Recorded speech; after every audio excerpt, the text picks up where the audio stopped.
Et ben, j'espère que le documentaire vous a plu. Rebonjour après cette petite projection. On trouvait ça important de faire une discussion, débat. Ce sera vraiment l'objectif, c'est de recueillir vos avis après cette projection, parce que moi, l'effet que j'ai eu la première fois que j'ai vu Média Crash, c'était de voir un constat assez accablant, de voir que l'état du paysage médiatique est inquiétant. Et c'est vrai, de voir à quel point les médias sont concentrés aujourd'hui, de voir l'influence que certains milliardaires peuvent avoir sur une ligne éditoriale d'un média, c'est inquiétant. Et de voir que, donc, comme on l'a vu dans le documentaire, entre 8 et 9 milliardaires possèdent 90% des médias, c'est multiplier en fait les possibilités d'intervention négative de certains plus proches de certains milliardaires dans le débat public. Et je pense que l'année électorale qu'on vient de vivre en 2022, c'était l'occasion de tester un peu cette réalité-là. Et c'est une réalité qu'on peut voir à la fois dans ce documentaire et à la fois dans une carte que vous pouvez voir juste derrière moi, si elle veut bien se projeter, qui est une carte qui est assez intéressante, que certains d'entre vous connaissent peut-être, qui est produite chaque année, mise au goût du jour par le Monde diplomatique et Acrimed, et qui montre, donc qui est peut-être pas très visible de là où vous êtes, mais en tout cas qui montre un peu les ramifications de tous les empires médiatiques qui peuvent exister aujourd'hui en France. Et donc moi, suite au documentaire Média Crash, le constat que j'ai pu dresser aussi, c'est de me demander comment c'est possible que la loi ne fasse rien. Comment c'est possible d'avoir un constat comme celui-ci et ça continue de se répéter tout le temps. L'exemple de Bolloré, je trouve, est assez parlant puisque, comme vous le savez, Vincent Bolloré a repris le contrôle d'ITélé pour le transformer en CNews en 2016. Et on a vu qu'en 2021, donc à peu près la même chose a eu lieu à Europe 1, où en changeant d'actionnaire, les journalistes ont été poussés à la démission. Il y a eu une transformation totale de la ligne éditoriale de ce média sans que rien ne soit fait. La seule possibilité qui était laissée aux journalistes, c'était de leur dire vous pouvez vous en aller ou vous pouvez accepter cet état de fait. Donc nous, avec Un bout des médias, l'idée qu'on a eue cette année, c'est de se dire que l'objectif, c'est de changer cet existant-là et faire en sorte que la loi protège une bonne fois pour toutes l'indépendance des médias. C'est-à-dire lutte contre la concentration des médias, mais aussi garantisse des droits pour les journalistes, par exemple participer directement à la gouvernance des médias, ne pas laisser des actionnaires diriger et véritablement avoir une ingérence dans ce qui était produit dans l'information, avoir une véritable transparence aussi de la part des citoyens, de savoir qui possède les médias, qui les contrôle véritablement. Tout ça, c'est ce qu'on a fait avec notre appel Média 2022, dont le but était d'interpeller les pouvoirs publics, les candidats à l'élection présidentielle et aux élections législatives pour que tout ça puisse changer. Voilà, donc pour des petits propos introductifs. Donc si vous avez des réactions, là c'est le moment, suite à ce documentaire, si vous avez des questions, si vous avez été choqués ou au contraire si vous saviez déjà tout ce que vous avez vu, n'hésitez pas à le partager maintenant. On a des micros qui circulent dans toute la pièce. Alors, moi, c'est la première fois que je le voyais. Pourtant, je suis quand même assez concerné par le sujet, puisque je bosse avec Un bout des médias depuis le début, depuis 2 ans.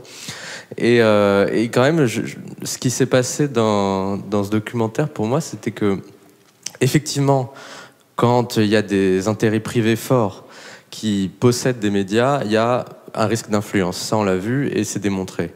Ce dont je me rendais pas forcément compte, c'était à quel point ces mêmes acteurs, sans forcément être actionnaires de ces médias, pouvaient aussi avoir une influence indirecte, que ce soit par la publicité ou par la manière d'utiliser la justice. Et ça, on l'a vu récemment avec ce qui s'est passé avec Reflet, etc. Mais ce qui m'a, en gros, pour introduire le sujet aussi, il y a l'actionnariat et il y a aussi l'influence des pouvoirs indirectement à cause des modèles économiques de la presse, la publicité, et aussi à cause de l'instrumentalisation de la justice d'une certaine manière. Ouais, carrément. Merci. C'est pas vraiment une question, je suis désolé, mais c'était aussi pour compléter ton propos. Non, mais c'est parfait. L'objectif, vraiment, c'est de partager, comme l'a fait Hassen, votre ressenti sur la projection. Donc, ouais, vas-y, on te fait passer un micro.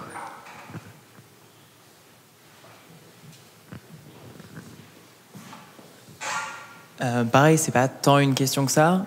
Du coup, Loïc, je suis aussi à Un bout des médias. Donc, mon pote... Ah, pardon, excusez-moi. C'est pas tant une question que ça, mais c'est aussi par rapport à la concentration. Là, récemment, c'est sorti très récemment, Ouzbek Erika, qui était jusqu'à maintenant complètement indépendant ou autonome, vient de rejoindre le CMI, Czech Media Investment, enfin en tout cas vient de rejoindre Daniel Krasinski, je n'arrive jamais à dire son nom. Et s'ils les ont rejoints, c'est aussi par des questions économiques. Enfin, en tout cas, j'ai pas eu l'information d'un rachat volontaire de la part de Daniel Krasinski sur Uzbek Erika. Et ça me fait penser au fait que parfois la concentration ou le fait que des journaux rejoignent des gros groupes et qu'on arrive à cette situation-là, c'est aussi par une certaine fragilité économique. Alors pareil, donc c'est pas tant une question que ça, mais ça fait penser à la suppression de la redevance, ou en tout cas à la suppression d'une somme allouée fixe chaque année pour l'audiovisuel public, qui fragilise un peu plus les médias, ou alors peut-être imaginer d'autres systèmes de subvention de l'intégralité des médias. Et la publicité fait aussi partie donc, des revenus qui peuvent arriver, qui peuvent biaiser cette information. Enfin, j'ai l'impression qu'il y a pas mal de choses qui se passent au niveau du modèle économique et au niveau de la solidité économique du média. Bah, carrément, ça je peux rebondir là-dessus si tu veux. Sur le sujet d'Uzbek Erika, c'est vrai que la situation se pose sur quasiment tous les médias aujourd'hui, c'est-à-dire que depuis l'introduction surtout des médias en ligne, il y a un effet d'accélération de la concentration des médias, qui en réalité n'est vraiment pas un phénomène nouveau. La concentration des médias, c'était déjà un problème en 1944, quand il y a eu des ordonnances qui ont été passées par le Conseil national de la résistance, parce que dès l'époque, on se disait que c'était un problème d'avoir des médias contrôlés par quelques-uns.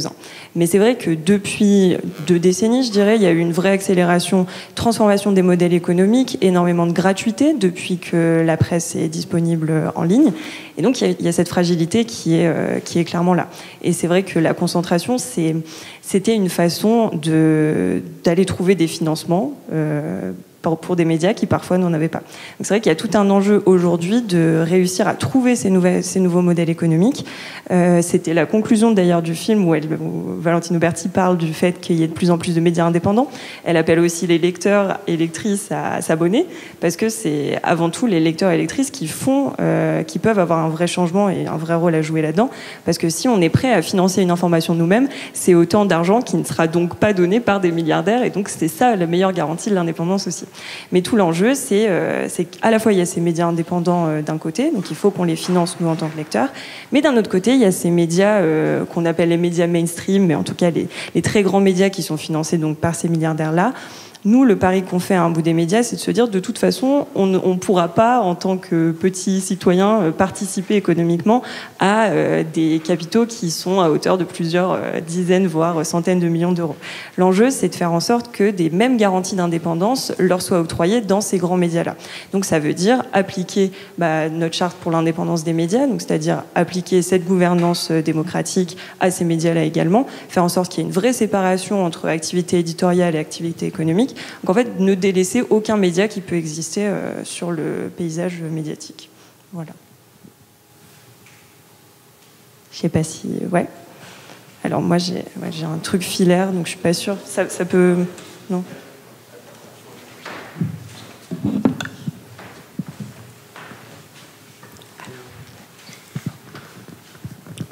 La vraie problématique qui se pose en ce moment, c'est Aurore Berger, elle a été nommée au board de France Télévisions. On voit dans le reportage que Tristan Valek de Complément d'Enquête, il a été un peu inquiété. Et je me pose plein de questions par rapport à tout ça. En plus, la suppression de la redevance audiovisuelle pour soi-disant redonner du pouvoir d'achat. Alors qu'en réalité, quand on calcule, c'est 38 centimes de pouvoir d'achat par jour. C'est même pas l'équivalent d'une baguette ou d'un paquet de pâtes. Voilà. Ouais, totalement. Sur le sujet de la redevance audiovisuelle, avec l'association, on s'est assez saisi de la question et on avoue avoir été assez étonné que pendant la présidentielle, le sujet se soit complètement cristallisé sur cette redevance. C'est-à-dire qu'on n'entendait pas beaucoup parler des médias, alors que, honnêtement, la concentration des médias, c'était un énorme enjeu. Il y a eu une commission d'enquête sénatoriale sur le sujet. Enfin, il y avait beaucoup d'enjeux dans les pouvoirs publics qui concernaient le cadre légal autour des médias.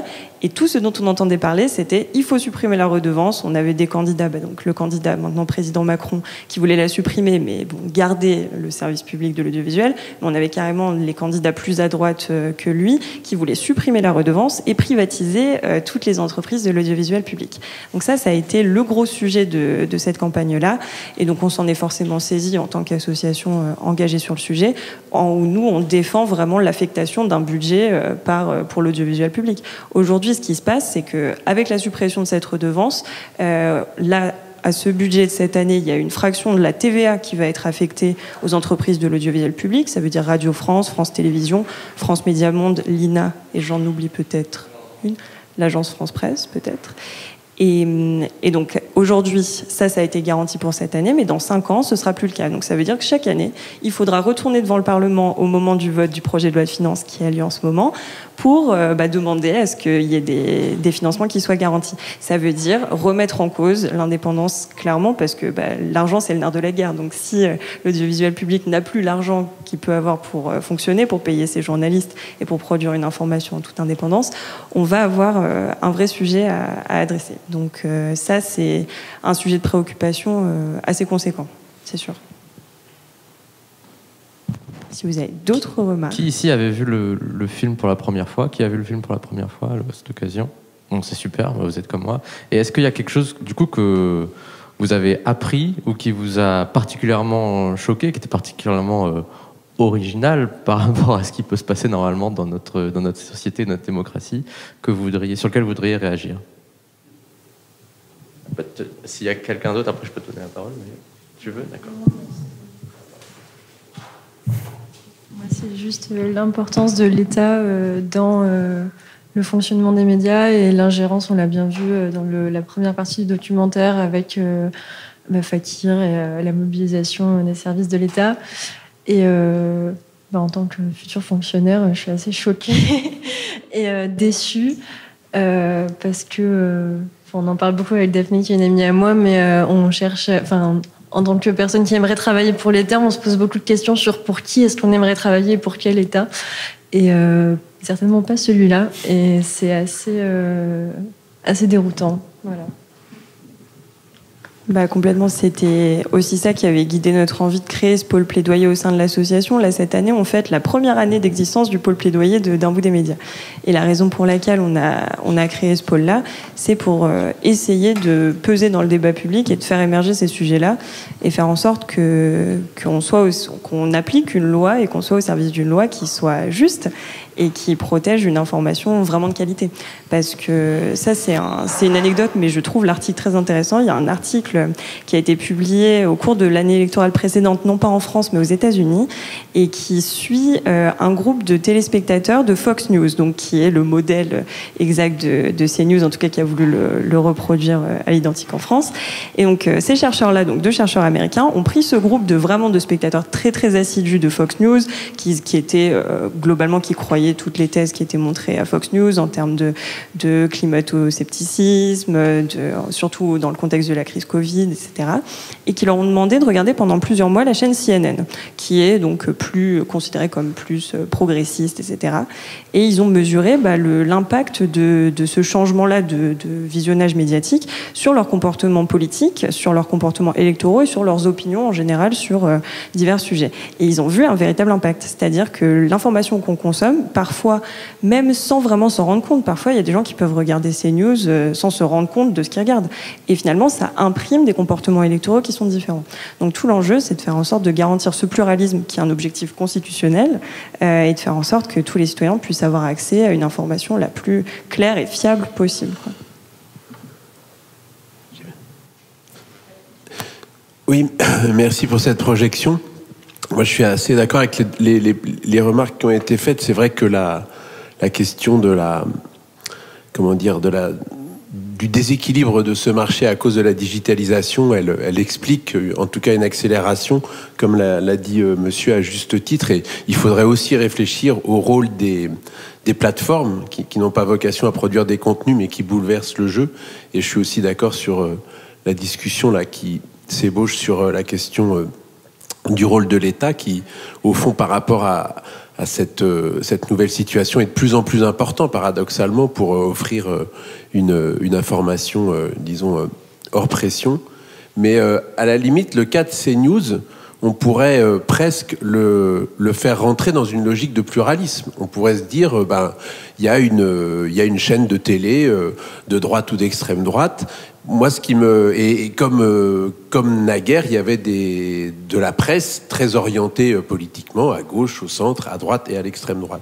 Mais pour moi, ce qui est bien montré dans le film, c'est qu'en fait, il y a une espèce de transformation de médias qui, au départ, n'ont pas ce positionnement-là, comme iTélé, et puis aussi dans les formats. C'est-à-dire que CNews se donne comme une chaîne d'information en continu, alors que c'est plus du tout ça.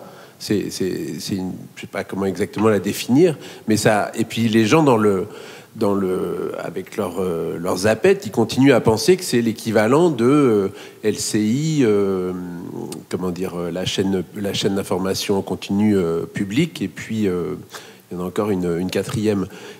Voilà, et BFM. Mais donc là, et pour moi, il y a un mensonge, et c'est pareil sur Europe 1. Il y a une espèce de rapt, en fait, d'un média et de sa légitimité.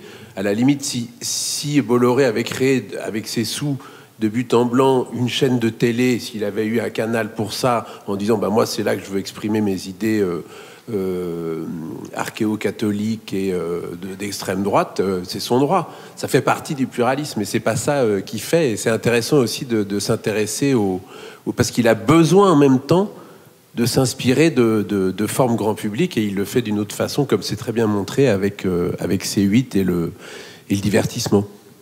Oui, tout à fait. Peut-être un petit point pour rebondir sur cette question du pluralisme. Je suis tout à fait d'accord, mais il y a une toute petite distinction qui existe dans la loi entre ce qu'on appelle le pluralisme interne et le pluralisme externe. Alors, c'est des grands mots, mais ça veut dire un truc tout simple, c'est que dans les titres de presse, on considère que c'est possible et que c'est normal d'avoir des titres qui sont explicitement de gauche ou de droite, parce que on part du principe que le citoyen va acheter le titre de presse en se disant je lis l'Humanité, je sais qu'ils vont pas me donner des tribunes de droite, parce qu'il y a un vrai choix du citoyen. Par contre, donc ça c'est le pluralisme externe, pardon. Et par contre, dans l'audiovisuel, vu que c'est des chaînes gratuites, on parle de pluralisme interne, où il faut qu'il y ait une représentation de tous les courants d'opinion, parce que on se dit le citoyen justement va zapper, donc il faut qu'il ait, surtout en période électorale, accès à peu près à tous les courants de pensée.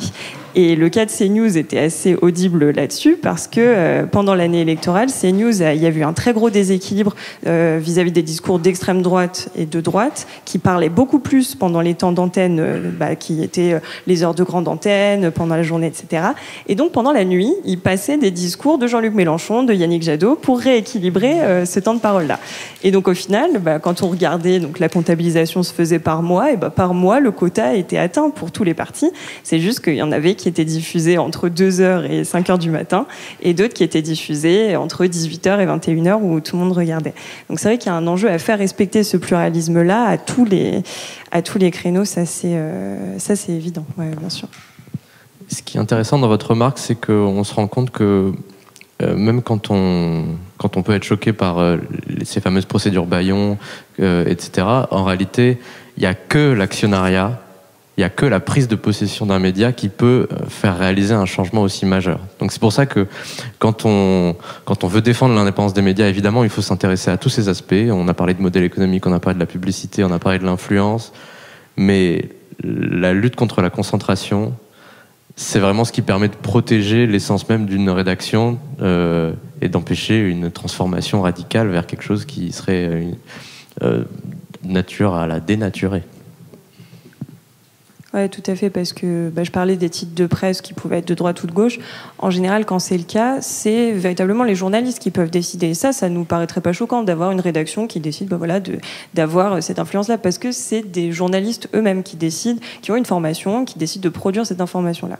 Le moment où c'est un actionnaire venu ex nihilo qui impose à des journalistes qui souvent n'ont rien demandé, et journalistes, je rappelle que c'est un métier assez précaire, donc on réfléchit à deux fois avant de quitter une rédaction, même quand un nouvel actionnaire arrive.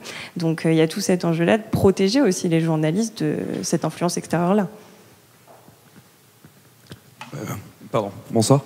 Moi j'aurais une question, parce qu'en fait on voit M. Bolloré au début du documentaire, et c'est ce qu'il a dit beaucoup devant la commission d'enquête au Sénat, dire que c'est un secteur très lucratif, les médias. Et je trouve qu'il y a quand même un gros paradoxe, parce que même Xavier Niel, il y a quelques années, disait que, par exemple, Le Monde, c'était pas quelque chose de si lucratif que ça. Alors que c'est quand même le journal Le Monde, c'est un des très très gros titres français. On parle aussi beaucoup de petits médias, entre guillemets, qui n'arrivent pas à suivre financièrement. Et à l'opposé de ça, on aurait une manne financière énorme à acheter des médias. Et du coup, est-ce que vous avez des éléments là-dessus, de savoir si ces achats-là sont vraiment des trucs hyper rentables pour Monsieur Bolloré, tous les grands patrons qui le font.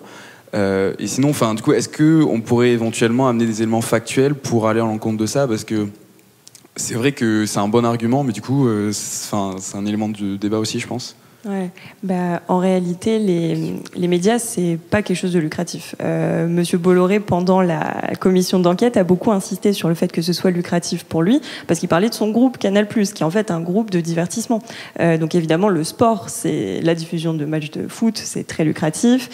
Tout son empire Canal+, hors information, c'est très lucratif. Mais l'information en elle-même, ça ne l'est pas. Et donc c'est ça aussi qu'il faut questionner quand on voit qu'il y a de plus en plus de milliardaires qui achètent des médias, ou alors certains milliardaires qui achètent de plus en plus de médias. C'est leur avantage, non pas économique, mais en termes d'influence qu'il faut voir.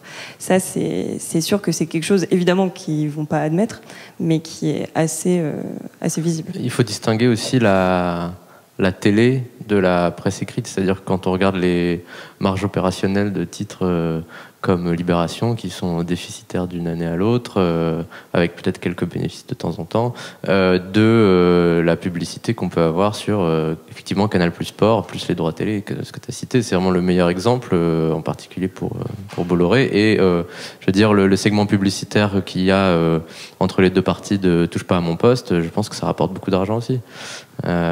Beaucoup plus qu'un encart supprimé par Havas dans Le Monde, par exemple. Et Daphné, peut-être que tu peux rebondir sur Science et Vie, qui est en fait un des seuls titres qui gagne de l'argent. C'est ce que, j'allais rebondir sur le cas Bolloré, mais c'est une super illustration. Mais sur le cas Bolloré aussi, ce qu'on peut dire, c'est qu'il a beaucoup sauvé, il a permis de moins financer et de finalement gagner de l'argent sur ces plateaux, parce qu'en fait c'est pas très coûteux de mettre 3 éditorialistes pas payés qui se disputent les uns les autres. Le coût d'information est zéro, ça leur coûte rien. Par contre ça génère du buzz, le buzz est alimenté par les réseaux sociaux, etc. Et finalement ça va faire de l'audience et les encarts publicitaires seront encore plus chers. Et donc ça c'est la transformation de modèle économique qui fait que ça peut être lucratif sur l'audiovisuel pour cette raison-là. Et Jérémy a raison de le mentionner, c'était le cas pour la presse, cette fois-ci papier, avec Science et Vie. Donc, au sein de l'association, on a été très mobilisés aux côtés de la rédaction de Science et Vie au moment du rachat par un actionnaire qui s'appelle Reworld Media, qui a vu que le titre gagnait de moins en moins d'argent. Et donc, pour ça, a poussé les journalistes à la démission parce que ça coûtait beaucoup d'argent d'embaucher des journalistes et a pris à la place ce qu'ils appelaient des producteurs de contenu, qui n'étaient donc pas des journalistes. Il y en avait beaucoup moins et qui n'étaient pas du tout formés comme des journalistes et donc qui ont pu produire des fausses nouvelles, publier des articles copier-coller sur Google Translate, donc qui n'étaient même pas des productions originales. Et ça a généré toute une série de problèmes en termes de qualité de l'information, mais qui a été très profitable pour l'actionnaire parce qu'aujourd'hui, ils sont bénéficiaires sur Science et Vie. Donc, en fait, quand c'est lucratif, c'est au détriment soit de nous en tant que citoyens, soit au détriment des journalistes. Et là encore, c'est une marque centenaire, Science et Vie, qu'on a tous grandi plus ou moins avec ça. C'était au CDI, on était parfois abonnés si on avait de la chance. Et pour tout un tas de gens, une marque comme Europe 1, c'est aussi une marque, une marque repère, c'est un autre truc, mais c'est quelque chose qui est ancré. C'est une radio un peu de droite, mais centre droit, machin, etc. Et maintenant, en fait, la matinale, c'est celle de CNews. Et quand on écoute les interviews, quand on écoute les intervenants, c'est différent. Voilà. Si vous avez des dernières remarques, c'est le moment, parce qu'on va boucler dans à peu près 5 minutes. Donc, pour ne pas avoir de regrets, partagez-nous ce que vous avez pensé, ou vos dernières petites questions. Une scène quand même qui est incroyable, c'est devant la commission parlementaire, où on a l'impression qu'en fait, ils disent ce qu'ils veulent, et qu'en face, les élus n'ont absolument pas un discours puissant sur, je sais pas quoi, les enjeux démocratiques et enfin tout ce que votre association soutient. On a l'impression que le pouvoir législatif, au moins, il n'a pas d'argument face à ça. Ouais, on était assez étonnés aussi dans le format même de la commission d'enquête où les questions des sénateurs étaient pas très offensives et il y avait surtout pas de droit de réponse. Donc ça faisait des scènes assez aberrantes où même les sénateurs qui osaient poser des questions qui rentraient un peu dans l'art des actionnaires, et ben il y avait pas de droit de réponse. Donc en fait ça tombait comme un soufflet. Donc ça c'est la première remarque. Et la deuxième, on faisait le même constat et c'est pour ça qu'on a voulu créer ce pôle plaidoyer en se disant qu'il fallait armer les parlementaires sur ce sujet-là. Parce que malheureusement, pendant trop longtemps, et je pense que 2022 a un peu changé ce constat-là, mais pendant trop longtemps, on voyait les questions de gouvernance des médias et de financement des médias comme un sujet un peu technique, pas forcément phare. Enfin, il y a plein d'autres sujets dont on parle beaucoup, les médias pas trop. Donc cette année, on a voulu avec cette initiative créer du débat sur le sujet, créer des solutions un peu clés en main qu'on va aller donner aux parlementaires pour faire en sorte que ça se reproduise pas et que la prochaine fois qu'il y a des auditions, ils auront des choses à dire et ils auront des propositions à faire.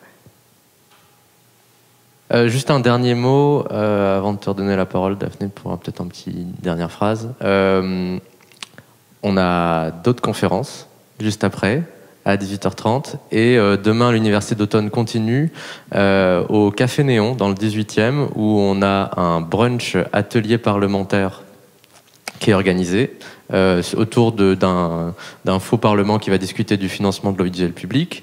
L'après-midi, on a un café thèse avec des chercheurs, des doctorants, des étudiants de master qui vont venir présenter leurs travaux. Et en fin de journée, il y a un apéro convivial autour d'un mot de clôture qui sera donné par notre présidente Julia Cagé. Et il me reste à vous dire merci d'être venu. J'espère que ça vous a plu, que la projection vous a plu et je vous souhaite une bonne fin de journée.